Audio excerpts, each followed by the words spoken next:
sait avec certitude que notre planète fut dès l'origine soumise à un bombardement intensif de météorites. Que ces météorites issus de la formation du système solaire comportent des molécules organiques complexes. Que certaines de ces molécules enfin ont pu survivre à leur chute brutale sur Terre. Ça va? Je ne sais pas. Stop. Je peux enlever ma robe? Non, non, plus tard. Jean-Claude, lis plutôt la citation de bataille. On reprend au début.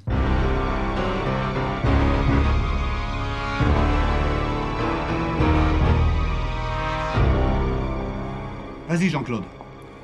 Je le répéterai sur tous les tons. Le monde n'est habitable qu'à la condition que rien n'y soit respecté. Bien. Maintenant, les informations. Je me déshabille? Non, plus tard. Vas-y, Jean-Claude. Maison de Radio France, mai 1996. Trace numéro 1, enregistrement du 10 décembre 1954.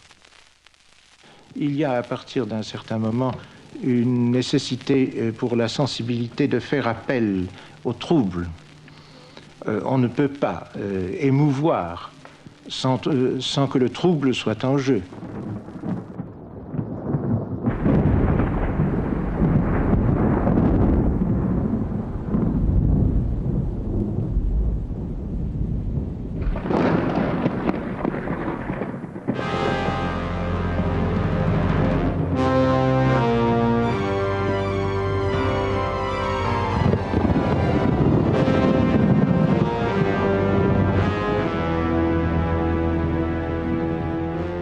Flashback.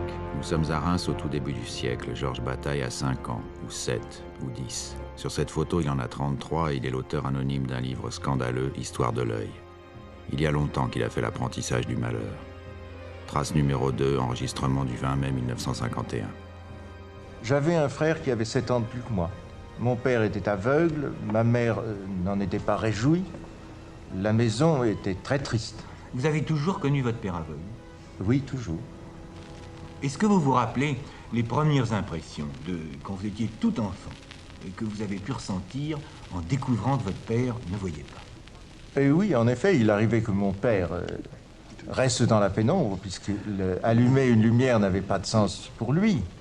Si personne d'autre n'était là que moi, personne n'allumait de lampe.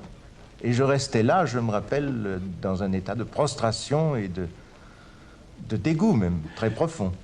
Je me rappelle très bien des heures passées dans la pénombre, qui étaient vraiment parmi les plus pénibles de ma vie. Mais vous deviez, étant petit enfant, avoir l'impression que votre père ne pouvait pas se proposer, lui, un but défini dans la vie. Car un aveugle, c'est quelqu'un qui est séparé du monde extérieur, qui est obligé de marcher à tâtons.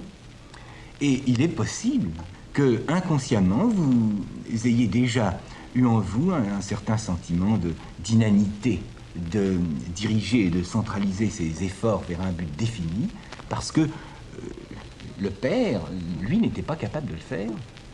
Ceci est peut-être d'autant plus vrai que vous avez dit une chose qui m'a frappé. Vous parliez de mon père comme marchant à tâtons. Mon père ne marchait pas à tâtons pour la bonne raison qu'il était aussi paralytique.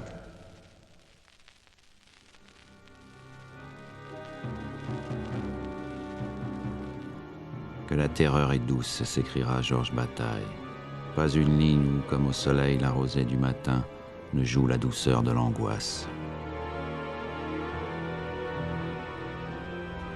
Comme si le malheur attirait le malheur, en 1914, les circonstances noircissent encore le tableau.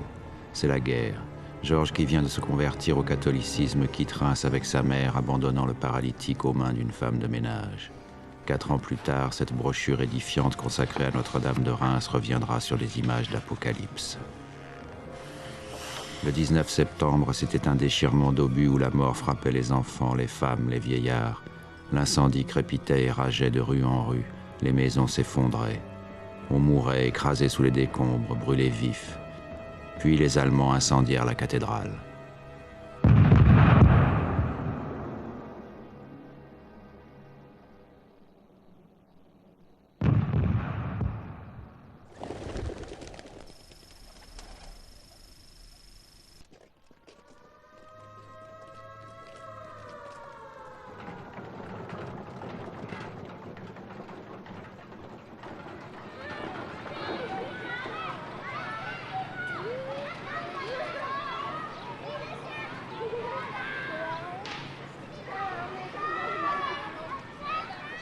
Lorsque Georges retourne à Reims, son père est mort.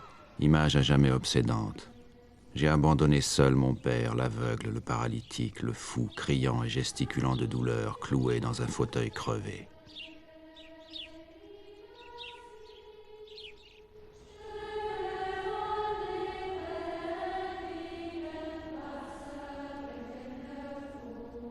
Pendant les 10 années qui suivent la mort de son père, Bataille travaille à renverser le sens du malheur. Non pas à en effacer la fatalité, mais bien à en renverser le sens. Il sera clair là-dessus. Le malheur m'accablait, l'ironie intérieure répondait, tant d'horreur te prédestine. En moins de 10 ans, sa foi se retourne comme un gant. Mais il s'agit du même gant. Et très vite, il établit la chaîne des métaphores qui s'épanouiront en variations infinies dans de brefs récits volcaniques, crachant une lave brûlante qui tiendra longtemps à distance les poètes, les philosophes, tous les professionnels de la pensée. On raconte, écrit-il par exemple, que les sorcières au sabbat élevaient le derrière nu vers le ciel et se faisaient planter une torche en flammes dans le trou du cul pour éclairer la messe. Et d'évoquer Van Gogh fixant le soleil et collant autour de son chapeau une couronne de bougies allumées pour se promener dans la nuit. En 1928 paraît Histoire de l'œil, illustrée par André Masson. « Mettez-le-moi dans le cul, sœur Edmond » cria Simone. Et sœur Edmond faisait délicatement glisser l'œil entre les fesses. Mais finalement, Simone me quitta, arracha le beau globe des mains du grand Anglais, et d'une pression posée et régulière des 2 mains, elle le fit pénétrer dans sa chair baveuse au milieu de la fourrure.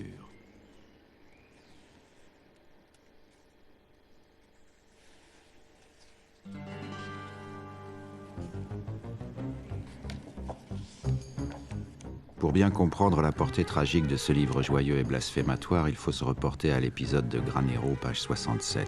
Cet épisode est emprunté à un fait divers sanglant auquel Bataille a lui-même assisté le 7 mai 1922. Ce jour-là, à Madrid, la corne d'un taureau défonce l'œil droit du torero Manuel Granero. Fait divers providentiel qui permet au thème de l'œil, jusqu'ici retenu dans la trame du récit, de dominer la composition jusqu'à son dénouement. L'œil arraché de Granero, c'est le regard mort de son père que Bataille scrute jusqu'à l'écœurement. « J'ai, comme Oedipe, deviné l'énigme, déclara-t-il. Personne n'a deviné plus loin que moi. » À la nuit qu'engendre le regard mort de son père, Bataille oppose un soleil qui en est l'impossible. Le fait de fixer le soleil, note-t-il, a été tenu pour un symptôme de démence incurable, et des médecins aliénistes ne l'égalaient qu'à celui de manger ses excréments. Nous y voilà. Tout Bataille qui a lu Freud, Nietzsche, Dostoïevski, Proust, Sade, tout Bataille sortira de l'exploration hallucinée de cet inventaire. La merde, la pourriture, la sexualité, la mort et la dépense sans retour dont le soleil sera la métaphore majeure. Le soleil qui donne sans jamais recevoir, dit Bataille. Ce soleil, ajoute-t-il, qui maintenant emprunte son éclat à la mort, a enseveli l'existence dans la puanteur de la nuit.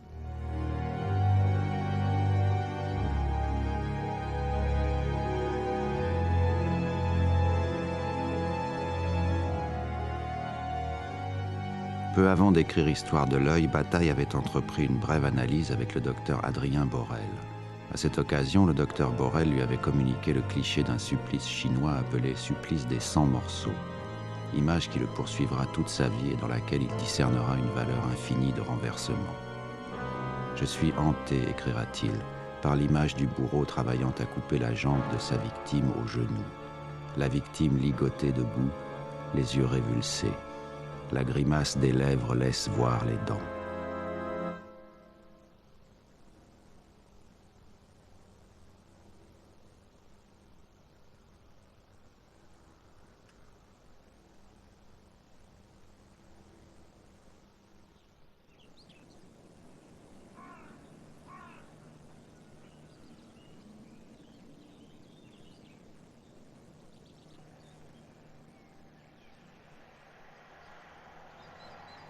En 1928, Histoire de l'œil est un livre crypté.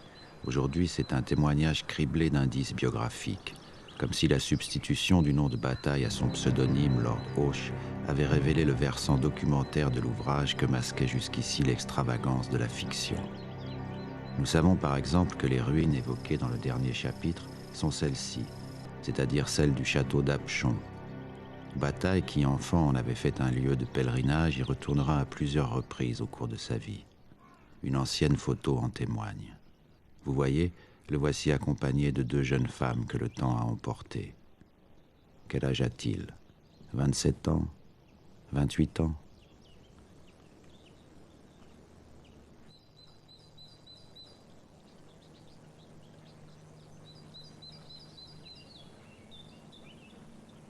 À quelques kilomètres du château d'Apchon, ce village perdu d'Auvergne dont parle aussi Bataille n'est autre que Rion-Esmontagne, le berceau de la famille de sa mère où Georges a passé de nombreuses vacances.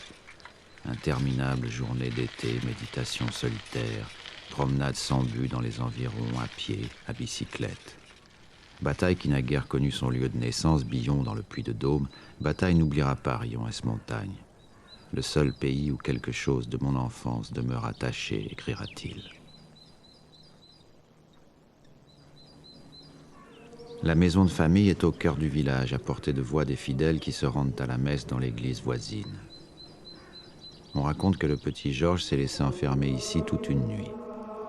Et en 1914, lorsque la guerre l'a chassé de Reims, n'a-t-il pas plus d'une fois trouvé refuge entre ces murs avant de s'inscrire au petit séminaire de Saint-Flour?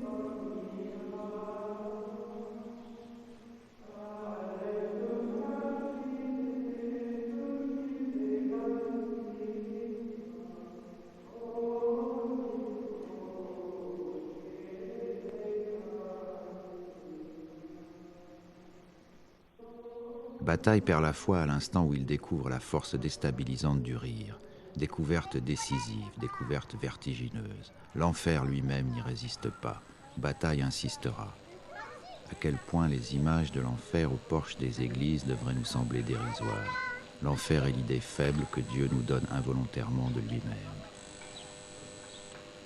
1 an avant sa mort, il confiera à Madeleine Chapsal que ce dont il aura été le plus fier, c'est d'avoir brouillé les cartes, c'est-à-dire d'avoir associé la façon de rire la plus scandaleuse avec l'esprit religieux le plus profond. Rien, en effet, de ce qu'écrit Bataille ne peut être entendu sans que, d'une manière ou d'une autre, le rire n'entre en jeu.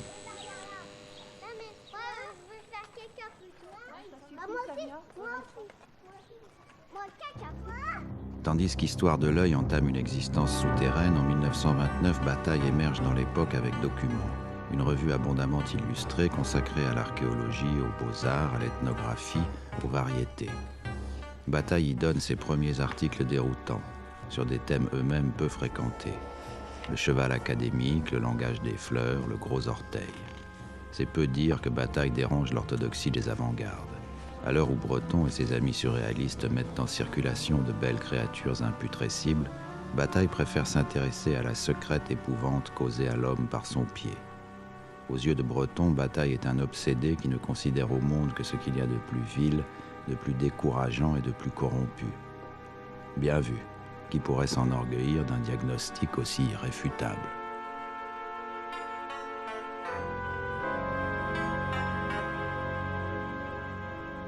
Cependant, la vie continue. Enfin, la vie. Le 15 janvier 1930, la mère de Bataille meurt au 85 de la rue de Rennes.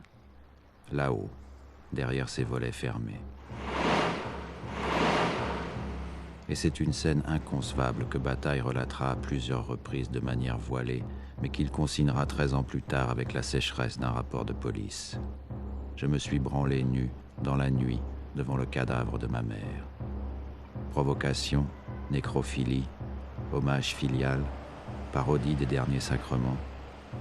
Derrière les volets clos, il faut imaginer cette nuit de terreur, où un homme quelconque, mais coupable de tous les crimes, décide de faire de sa culpabilité l'instrument d'une chirurgie intime, atroce et insupportable. Mais le 30 janvier 1933, Hitler s'est rendu maître de l'Allemagne.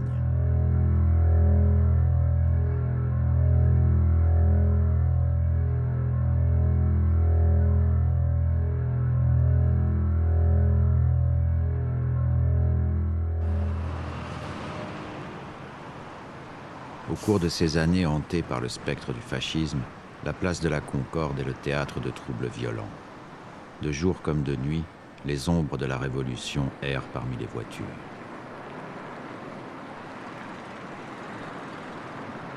Pour Bataille, la place de la Concorde est la place de la terreur. Le peuple a tous les droits, écrit-il. Le peuple est même en droit d'ignorer les souffrances qu'il exige. Lorsque Document a disparu, Bataille a rejoint la critique sociale de Souvarine, où il publie des textes qui engagent sa pensée plus loin encore dans l'analyse de l'animal humain. Bataille, penseur politique, il faudra bien se résoudre à le reconnaître. L'année même du Front populaire, après avoir échoué à rassembler l'avant-garde de gauche autour d'un projet de front commun contre le fascisme, il invente une nouvelle revue qui porte le nom d'Acéphale et regroupe quelques amis convaincus. André Masson, Roger Caillois, Pierre Klossowski. Acéphale, c'était une façon de parler et de dire contre le fascisme, contre les exploitations, les fausses exploitations de Nietzsche, une restitution, une défense de cette politisation qui venait d'Allemagne de Nietzsche, n'est-ce pas? Et montrant parler du vrai Nietzsche à tout point de vue. Et non, c'était très très précieux, certainement un travail extrêmement précieux. Et puis aussi, pas seulement en Allemagne, mais en France, n'est-ce pas? Aussi, de façon extrêmement étroite, d'exploiter Nietzsche. Il y avait eu de très belles premières éditions, qui étaient très intéressantes. Et puis alors finalement, tout un côté révolutionnaire. Dans la nuit mentale qui enveloppe l'époque, Acéphale brille d'un éclat incomparable. Une poignée de collaborateurs, 5 numéros parus, sous l'égide d'une triade tutélaire. Sade, Kierkegaard, Nietzsche. La couverture est dessinée par André Masson. C'est Bataille qui donne le ton. La vie humaine est excédée de servir de tête et de raison à l'univers. Voici un monstre sans tête qui m'emplit d'angoisse parce qu'il est fait d'innocence et de crime. Sous la poussée de Nietzsche, Bataille renverse le ciel des valeurs ambiantes. Trace numéro 3, enregistrement du 10 décembre 1954. En vérité, c'est une bénédiction et une malédiction que d'enseigner, sur toute chose, se trouve le ciel hasard, le ciel innocence, le ciel à peu près, le ciel témérité. Par hasard, c'est là la plus ancienne noblesse du monde, je l'ai rendue à toute chose, je les ai délivrés de la servitude du but. Vous voyez, n'est-ce pas, il s'agit essentiellement de délivrer les choses, c'est-à-dire l'existence et le monde, du but. Et Nietzsche est toujours dans le même sens. Il proteste contre l'assignation d'un but aux choses, l'assignation d'un but au monde. Pour lui, le monde n'a pas de but et par conséquent, qu'est-ce qu'il nous reste possible? C'est de rire de ce qu'il est. Mais non pas de rire comme il est banal de rire en s'apercevant d'une supériorité que l'on a sur celui dont on rit, mais de rire d'un rire définitif. Le rire dans les conditions nietzschéennes est un rire tragique. Il n'y a aucune possibilité de rire à partir de la connaissance de Nietzsche sans aller jusqu'au bout des possibilités du rire.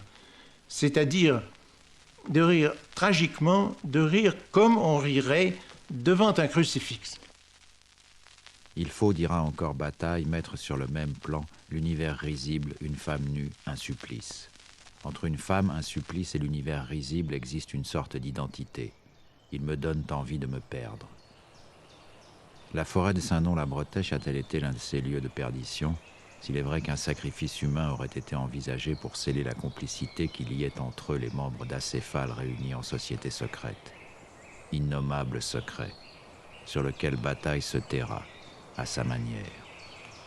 Il me faudrait m'en aller nu sous la pluie, un bandeau sur les yeux et manger de la terre.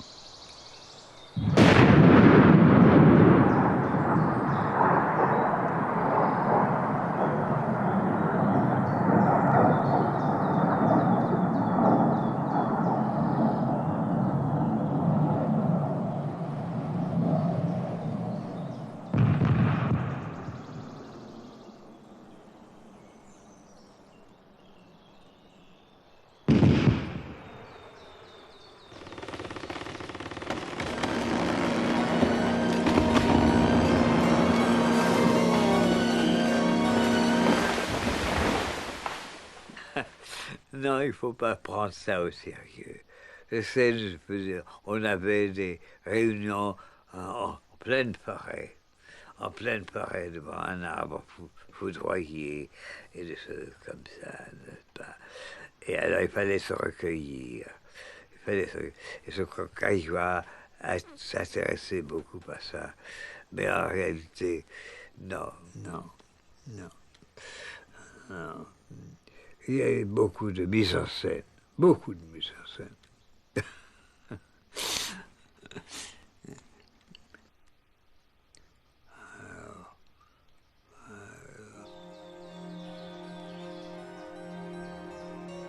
Innommable secret.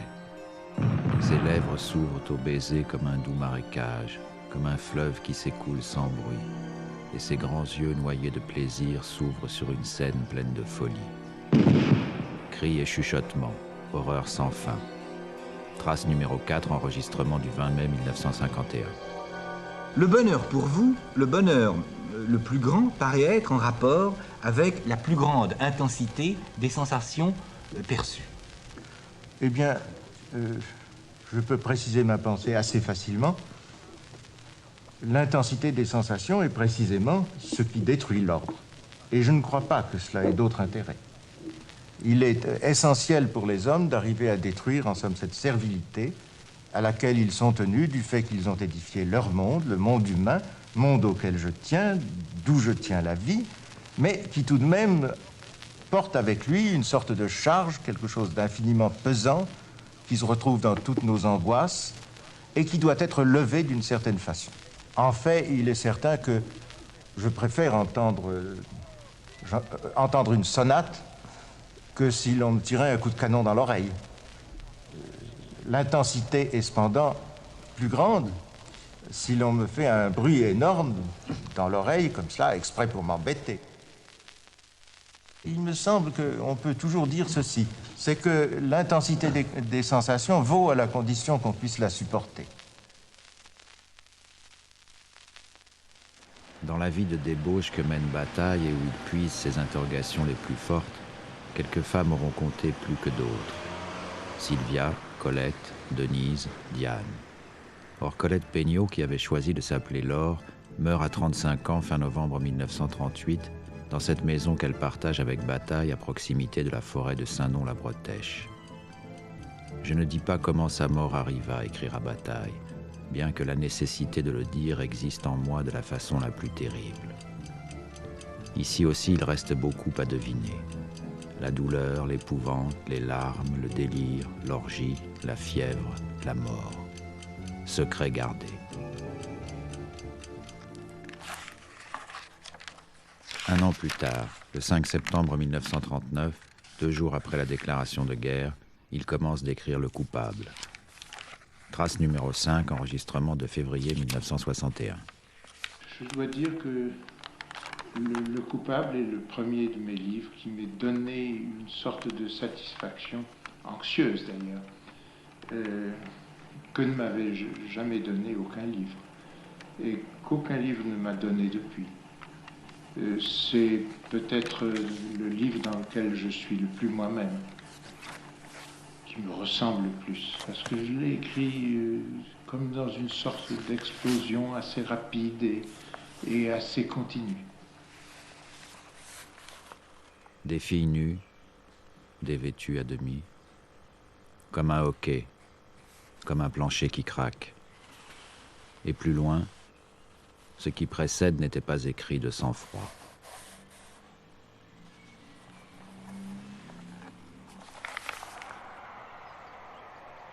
Mai 1940, voyage éclair à Rion-Esmontagne.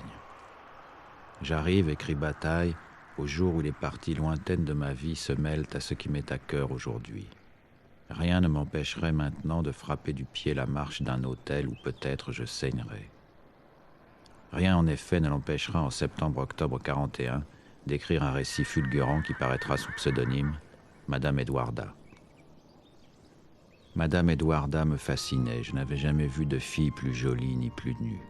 Sans me quitter des yeux, elle prit dans un tiroir des bas de soie blanche, elle s'assit sur le lit et les passa.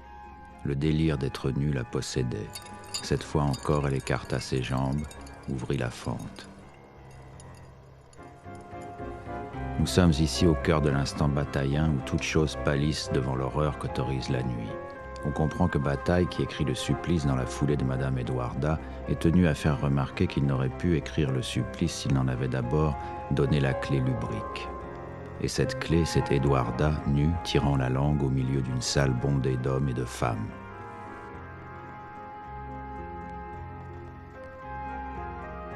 La voix de Madame Edwarda était obscène. « Tu veux voir mes guenilles » disait-elle. Assise, elle maintenait haute une jambe écartée. Pour mieux ouvrir la fente, elle achevait de tirer la peau des deux mains. Ainsi les guenilles d'Edwarda me regardaient, velues et roses, pleines de vie comme une pieuvre répugnante. Je balbutiai doucement. « Pourquoi fais-tu cela ?»« Tu vois, dit-elle, je suis Dieu. Je suis fou. Mais non, il faut que tu regardes.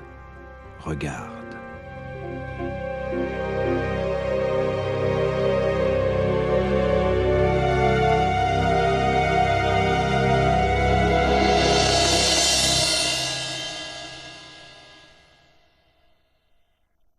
Vendredi 26 avril 1996. Un voyageur et son ombre arrivent à Vézelay. Marche sous ses pins, recommande l'ombre et regarde les montagnes derrière toi. Le soleil se couche. Le voyageur sourit et s'éloigne.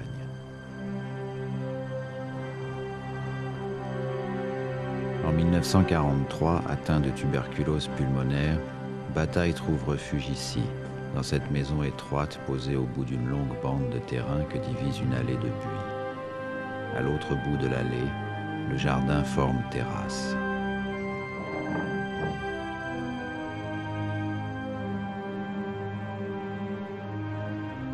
À Vézelay, Bataille rencontre Diane Kochoubet de Beauharnais qui sera sa dernière compagne. La voici sur la terrasse qui domine les remparts du village. Elle sourit à l'objectif. C'est l'été probablement. Tout l'indique. Auprès d'elle, Bataille rit. Instant de pur bonheur, chute hors du temps. La guerre est loin. Quelle heure est-il ? Avec la chute du jour, écrit Bataille, cesse l'agitation angoissée. Je vais sur la terrasse m'étendre dans ma chaise longue. Le ciel est pur et pâli. Des hauteurs en ondulation s'étendent au loin, par-delà le calme des vallées. Lorsqu'il se rend sur les lieux un demi-siècle plus tard, le voyageur s'informe. Qu'écrit Bataille en cette époque bénie ? Qu'attend-il de lui-même ? Le moins que l'on puisse dire est que sa pensée et ses obsessions ne lâchent pas prise, il suffit de le lire. Ici, une tentative d'autobiographie. L'école des Chartes qui l'a conduit à la Bibliothèque nationale. La religion. Huissement. J'aimais Huissement, écrit-il, et ceci. Je voulais connaître le Moyen-Âge afin de ne pas être enfermé dans le temps présent. Tout au long de ces années, Bataille remplira de nombreux cahiers. Journaux intimes, carnets de bord, poèmes, essais, récits, fragments divers. Certains d'entre eux seront regroupés et deviendront des livres. L'expérience intérieure, sur Nietzsche, Histoire de rat, La part maudite, l'Alléluia. Sorte de catéchisme à l'usage de Diane, sans doute. Tu dois savoir en premier lieu que chaque chose ayant une figure manifeste en possède encore une cachée. Ton visage est noble, il a la vérité des yeux dans lesquels tu saisis le monde, mais tes parties velues sous ta robe n'ont pas moins de vérité que ta bouche. 1946, Bataille réfléchit à l'intérêt qu'aurait une revue représentant l'essentiel de la pensée humaine prise dans les meilleurs livres, et invente Critique, revue mensuelle que les éditions de Minuit accueilleront 4 ans plus tard. Comme Document en 1929, comme Acéphale en 1936, comme le Collège de sociologie en 1937, Critique répond au besoin qu'éprouve Bataille de rompre l'isolement où le tient l'approfondissement de sa pensée.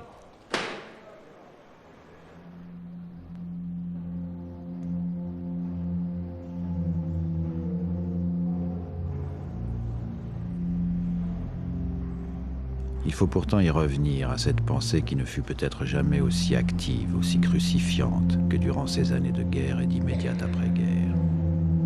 En considérant la forêt de pierre de la basilique de Vézelay, Le voyageur n'a pas de mal à imaginer le pire. Bataille en Saint-Jérôme, méditant devant un crâne de cheval, s'imprégnant jusqu'à l'égarement des pages brûlantes d'Angèle de Foligno et écrivant sous la dictée.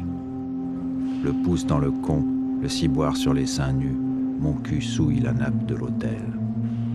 Blasphème, messe noire, sabbat de sorcière, le voyageur se souvient. Je voulais connaître le Moyen-Âge afin de ne pas être enfermé dans le temps présent. Et une image lui revient soudain, obsédante et grotesque. Au milieu d'un essaim de filles, Madame Edwarda, nue, tirait la langue.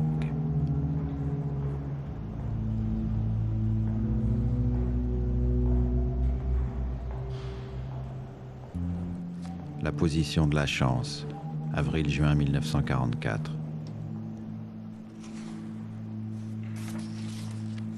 Vézelay 24-1-43. Que c'est ennuyeux de réfléchir tout le temps sur tout le possible. La phénoménologie de l'esprit.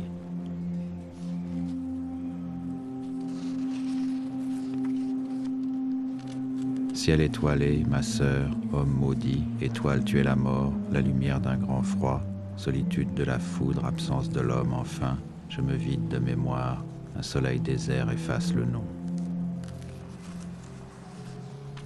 13-14 avril 44, Samoa. J'ai honte de moi, je serai mou, influençable. Je vieillis.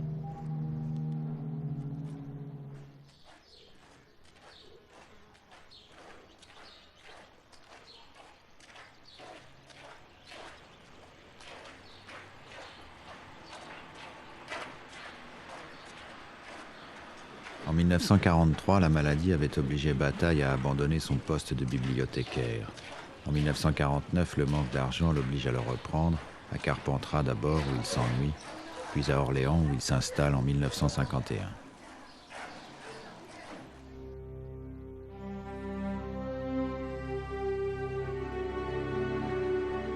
Le mardi 23 avril 1996, le voyageur se rend à Orléans. Pour Bataille, après 2 années de purgatoire, Orléans est un havre de paix. Proximité de Paris, appartement de fonction, nouvelle aurore. Comme toujours, à Orléans, la douloureuse liberté de sa pensée s'accompagne d'un effort de conceptualisation qui sera longtemps incompris. Je ne suis pas un philosophe, précise-t-il pourtant. Je suis un saint, peut-être un fou. Trace numéro 6, enregistrement du 10 décembre 1954. Évidemment, ce que j'ai à dire est tel que son expression a plus d'importance pour moi que le contenu. La philosophie, en général, est une question de contenu. Mais je fais, pour ma part, appel davantage à la sensibilité qu'à l'intelligence. Et dès ce moment, c'est l'expression par son caractère sensible qui compte le plus. D'ailleurs, ma philosophie ne pourrait en aucune mesure s'exprimer sous une forme qui ne soit pas sensible.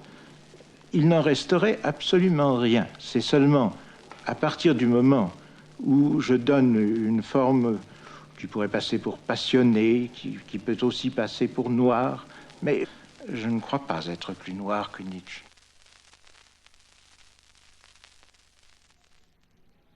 Vers 10 heures, le voyageur découvre une bibliothèque saccagée par les nécessités du temps et appelle à lui la meute errante des souvenirs, d'où émane une vague odeur de rat.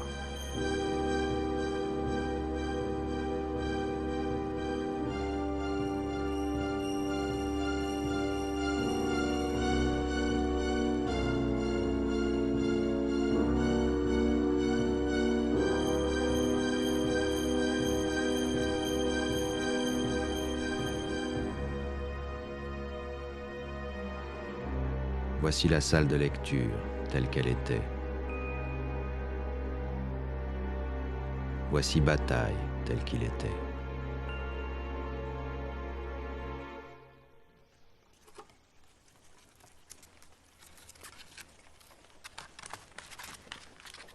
Et voici la réserve où étaient entreposés les ouvrages, ce jour-là colonisés par les rats.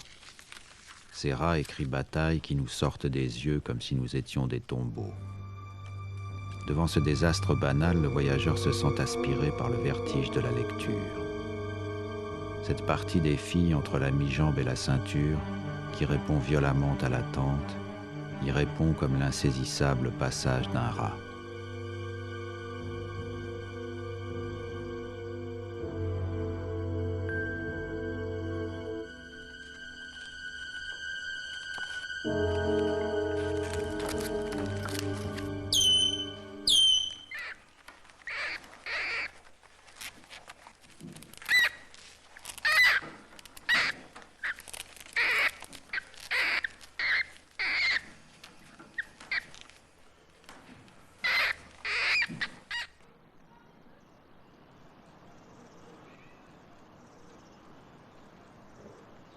Vers la fin de l'après-midi, le voyageur se presse vers la conclusion de sa randonnée. Il traverse le jardin inchangé que surplombent les fenêtres de la salle de lecture et fait un saut de 35 ans en arrière. En février 1961, un an avant la mort de Georges Bataille, une jeune journaliste suit le même chemin. Le jardin, le hall d'entrée, le sombre petit couloir. Elle est reçue par Bataille dans son bureau du rez-de-chaussée d'où, en se penchant un peu, il peut apercevoir le chevet de la cathédrale. Instant volé au temps qui passe.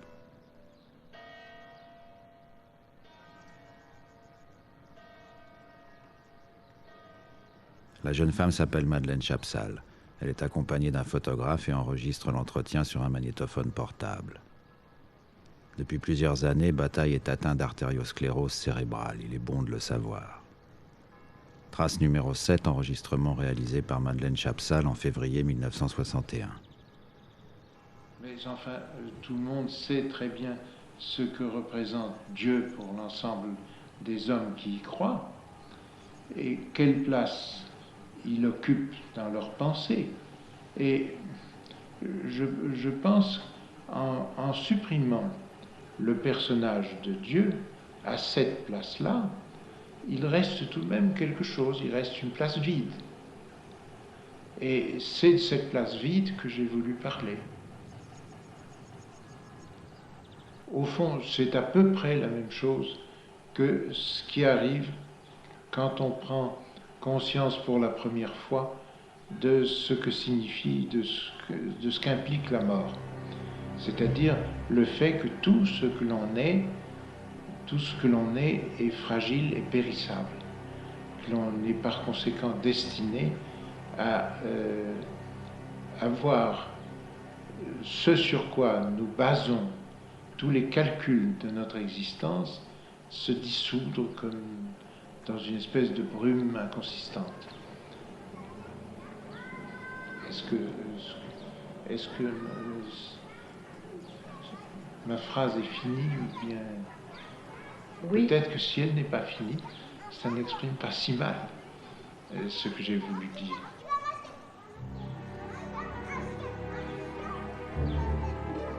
Ce qu'il y a de valable dans les religions, c'est ce qui est contraire au bon sens.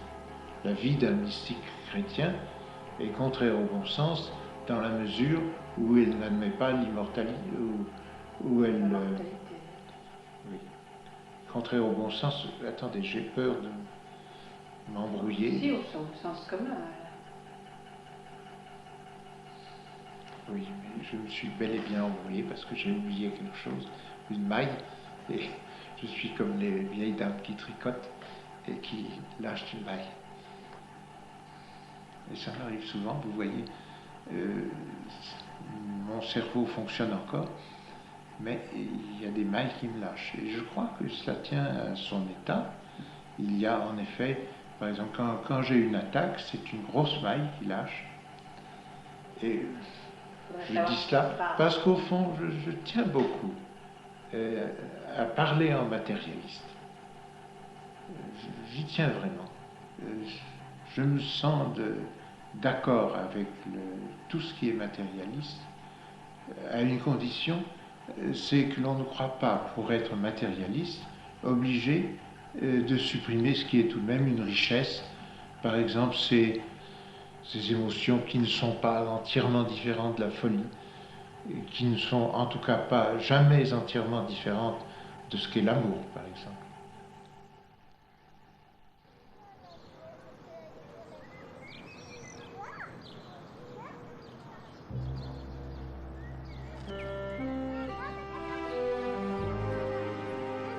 En quittant la bibliothèque, le voyageur est saisi d'une crampe mortelle.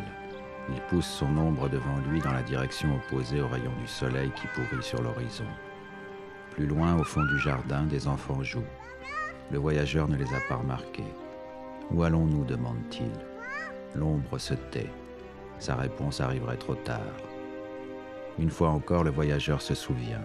« Nel mezzo del cammin di nostra vita » Au milieu du chemin de notre vie, je me retrouvais dans une forêt obscure, car j'avais perdu la voie droite. Ah, qu'il est dur de dire ce qu'elle était, cette forêt féroce, âpre et forte, qui réveille la peur dans la pensée.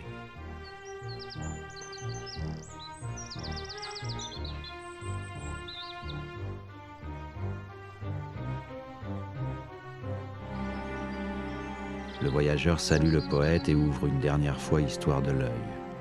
Chapitre 1, l'œil de chat.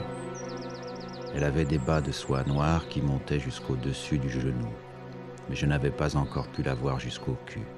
Ce nom que j'ai toujours employé avec Simone est de beaucoup pour moi le plus joli nom du sexe. Or, il y avait dans le coin d'un couloir une assiette contenant du lait destiné au chat. Les assiettes, c'est fait pour s'asseoir, n'est-ce pas, me dit Simone. Paries-tu, je m'assois dans l'assiette. Je parie que tu n'oses pas, répondis-je à peu près sans souffle. Simone plaça l'assiette sur un petit banc, s'installa devant moi et ne quittant pas mes yeux, s'assit sans que je pusse la voir sous sa jupe tremper ses fesses brûlantes dans le lait frais. Alors je me couchai à ses pieds sans qu'elle bougeât, et pour la première fois je vis sa chair rose et noire qui se rafraîchissait dans le lait blanc. Le 1er mars 1962, Georges Bataille s'installe à Paris, rue Saint-Sulpice. Le 8 juillet, il vomit son âme en présence d'un ami, Jacques Pimpano. Diane était partie en Angleterre, donc j'avais invité des amis, au contraire pour mettre un peu d'animation. Donc j'avais invité des amis à dîner comme ça, je me souviens toujours, c'était un samedi soir. Et puis après le dîner, ça s'est très très bien passé, il était en pleine forme, je veux dire. Et malheureusement, après le dîner, il dit « je suis fatigué » et puis il est allé se coucher. Et dans son sommeil, il est rentré dans le coma. Puis quand j'ai appelé Frankel, voyant que ça allait pas bien, Frankel, son médecin, est venu. On l'a transporté à la Hennec, mais était trop tard, il n'est jamais sorti du coma. Il est mort dans la nuit du dimanche au lundi. À ce moment-là, dimanche, Frankel a dit tout de suite qu'il fallait appeler Diane au téléphone, qui est arrivée donc le lundi à journée.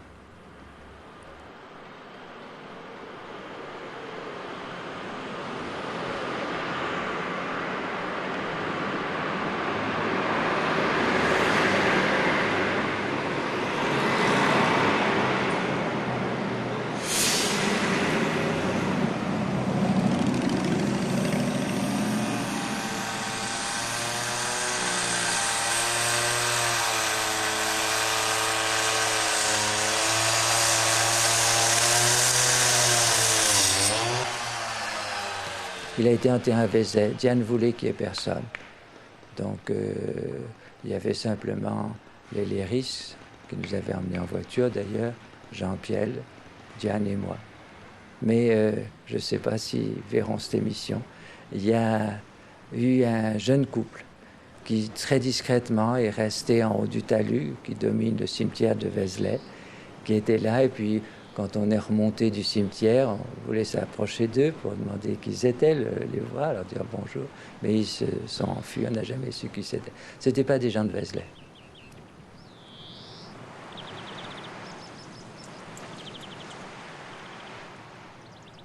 Le 8 juillet 1962, Georges Bataille a donc enfin rejoint sa vieille, sa fidèle copine, au ventre glacé et aux dents de chacal, la mort. Il peut enfin et pour toujours s'en aller nu, un bandeau sur les yeux et manger de la terre. Il a depuis longtemps fait le compte de ce qui accompagne un événement aussi peu considérable. Les fossoyeurs, les trous, les mouches d'eau, le vent, le soleil et l'horreur sans borne.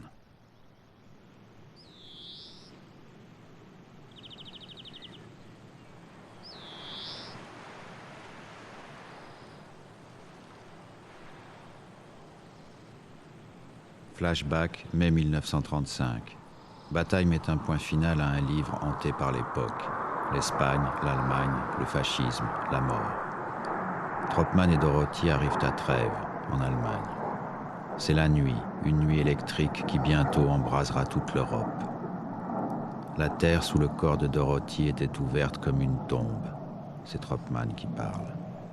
Son ventre s'ouvrait à moi comme une tombe fraîche. Nous étions frappés de stupeur, faisant l'amour au-dessus d'un cimetière étoilé. Chacune de ces lumières annonçait un squelette dans une tombe. Nos corps tremblaient comme deux rangées de dents claquent l'une dans l'autre. Ce livre s'appelle Le bleu du ciel et figure en bonne place dans la tombe jumelle édifiée avec la piété qui convient dans le jardin de la mémoire universelle. Mais comment ne pas admirer l'ironie noire qui a baptisé œuvre complète un ensemble de textes dont chaque page célèbre le triomphe de l'inachevé. Dieu merci, cette tombe ferme mal.